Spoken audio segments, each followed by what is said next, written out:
Alright, first and foremost, I'd like to give all praises, honor, and glory unto Yahweh, Ba'ashem Yahushai, Ba'ashem Harakah Kodash, double honors unto the apostles and the elders, the great ministers that truly do well. Peace and blessings unto the Akim, truly four corners of this world that continue to push this word in all sincerity and in all truth. With all the legends, this is Brother Matt and I here from one of the great millstone camps in Trinidad. Coming to do a quick lesson here to edify the Lord's flock. And this lesson gonna be quick and short. On the difference between fornication and adultery and what it actually means. Some people intertwine them, some people use them,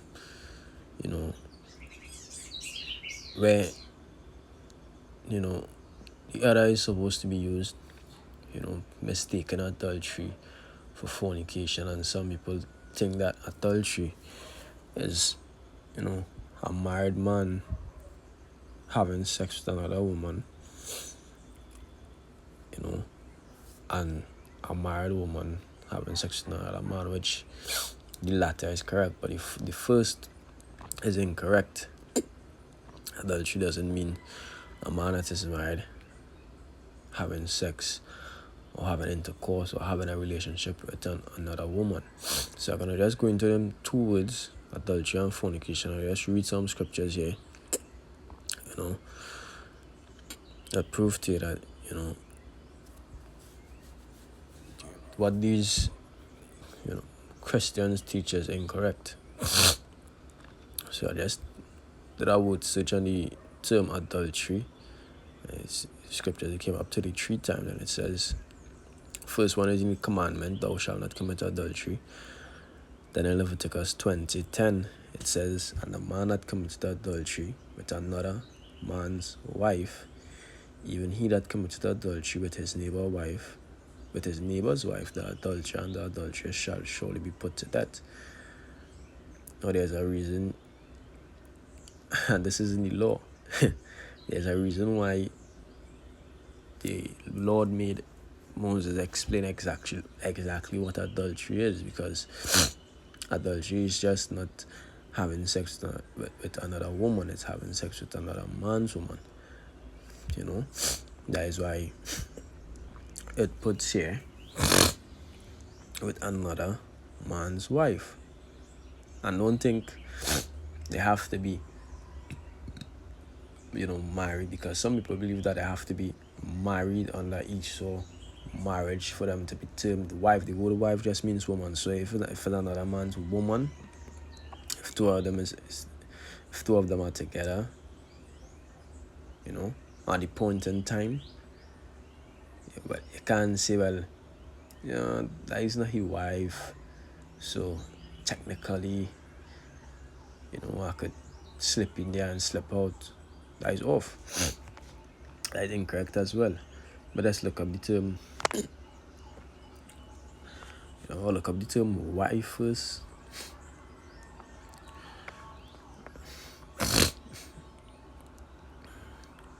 It says woman, wife, female. Woman opposite of man, wife, woman married to a man. The word just means simply woman. Term just simply means woman. Now we commit adultery part. We'll look up that term. It says to commit adultery, to commit adultery, usually of a man, always with wife of another. Always with wife of another. Always. We know what that word always mean. All the time. With wife of another. Another who? Another man. That is the only time a man can commit adultery. By being or going to have sexual intercourse with the wife of another man. And the law states that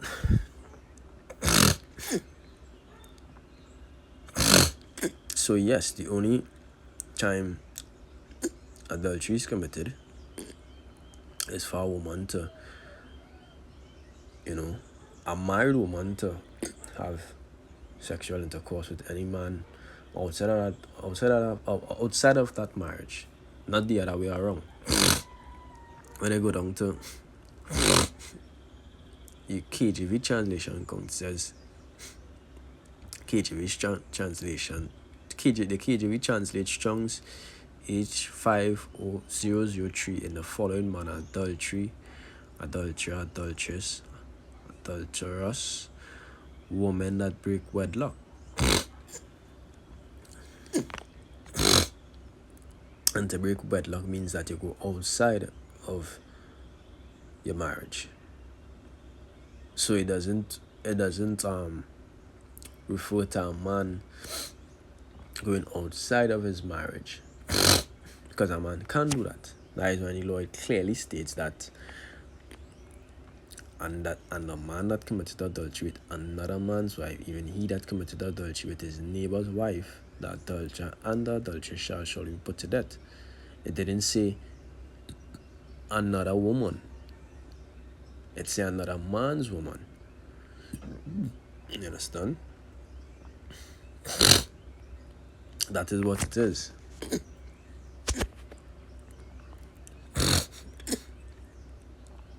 says what in Proverbs, it says, whoso committed adultery with a woman lacketh understanding, he that doeth it destroyeth his own soul.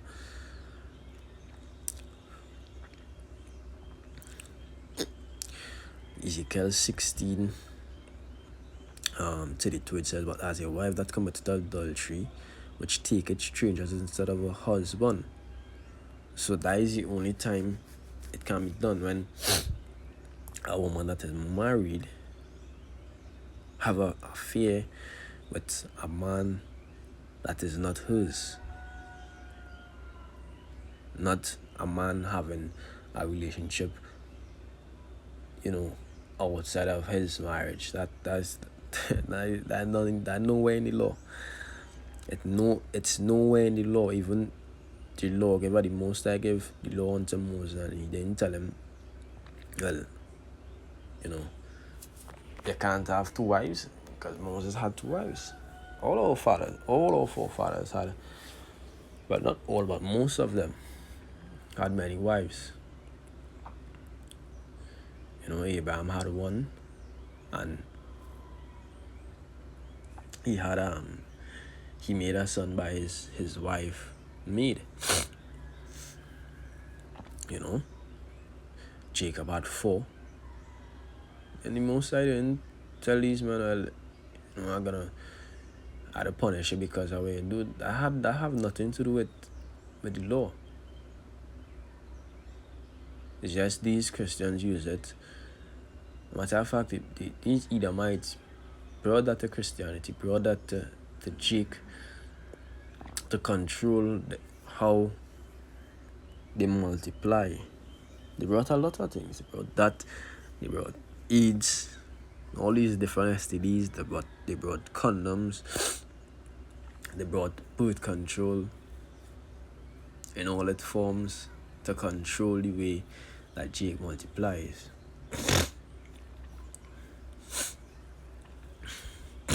Because in the past, before we came across here in ships, it was a norm that a man would have multiple partners if he chooses to.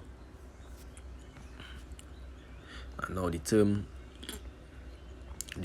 fornication, I'm gonna type it, search it up. I'm gonna use it from the New Testament. So that fornication is sex before marriage, which this first scripture here. Now in the Old Testament, the fornication there it meant to play a harlot, or to play a whore. When you go into the word, I think the word is zana. It means to play the harlot. in all these four scriptures here, it means to play the harlot or to go a whoring, which is in that case it would have been adultery, right? But in from Matthew 5 come down, it meant the word there is pony. Let me get it real quick. It's in Matthew 5:32. It says, "But I say unto you that whosoever shall put away his wife, save for the cause of fornication, causeth her to commit adultery, and whosoever shall marry her that is divorced committeth adultery." So when this scripture proves that fornication cannot be sex before marriage, because it already said that here that she was married. She was a wife. So if she was a wife, how can she commit adultery? How can she commit fornication? Because fornication is premarital sex. It doesn't make any sense. Anyhow, that whosoever shall put away his wife, save for the cause of fornication, causeth her to commit adultery, which is another form of fornication. Now, fornication, in the law, fornication is incest, adultery, homosexuality, bestiality, because fornication means any illicit form of sex.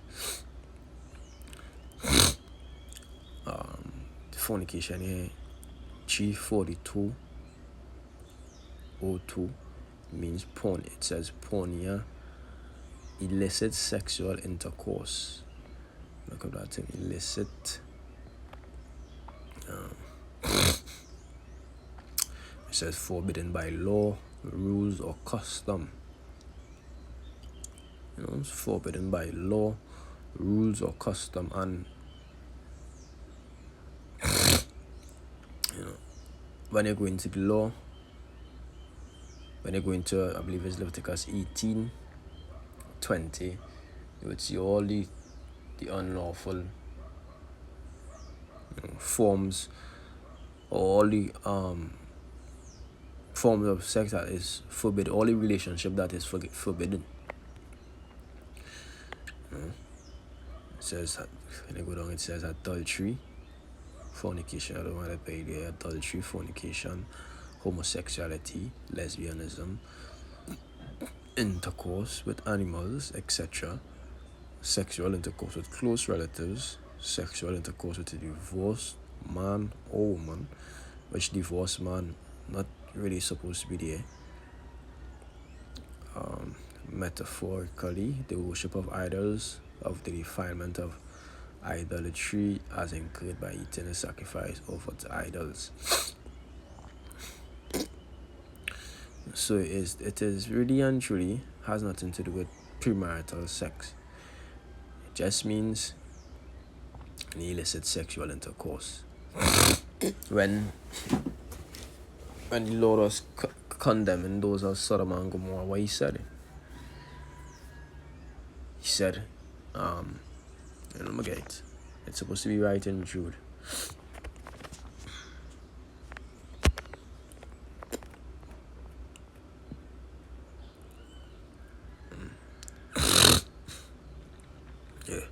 Jude, it says, even as Sodom and Gomorrah and the cities about them in like manner. There was three other cities, Adma, Zeboim, and can't remember the third one. It says, in like manner, giving themselves over to fornication and going after strange flesh, as set forth for an example, suffering the vengeance of eternal fire.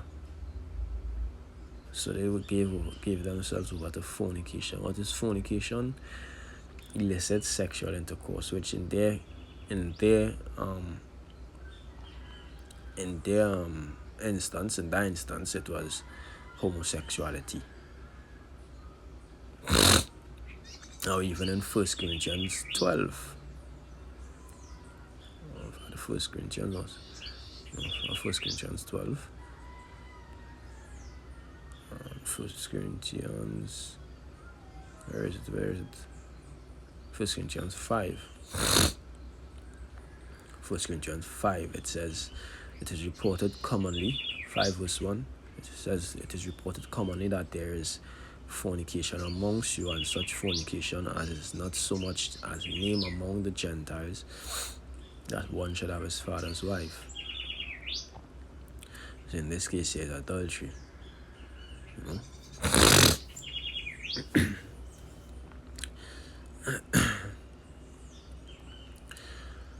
So then he had puffed up and have not rather mourned that he had done this, that he that had done this deed might be taken away from among you.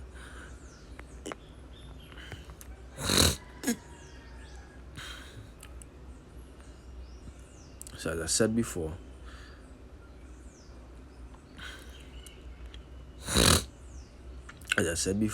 that the scripture has nothing to do with a man having premarital sex,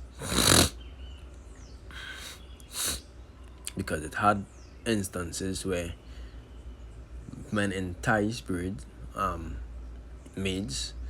It is in the law.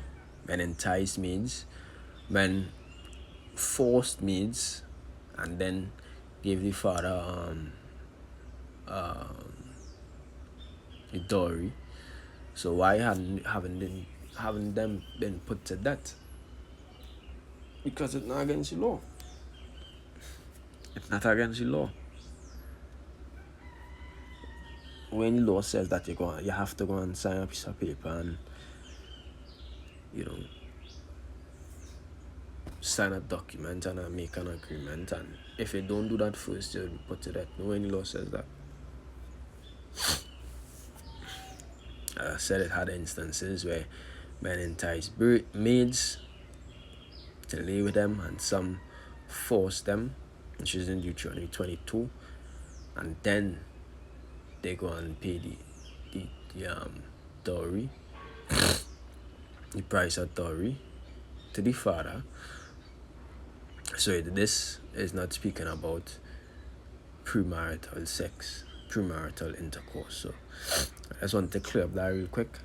So, I want to give all praises and glory unto Yahweh, Ba'ashem Yahweh Shai, Ba'ashem Yahweh Kakwetash, double honors unto the apostles and the elders of greatness that surely rule well.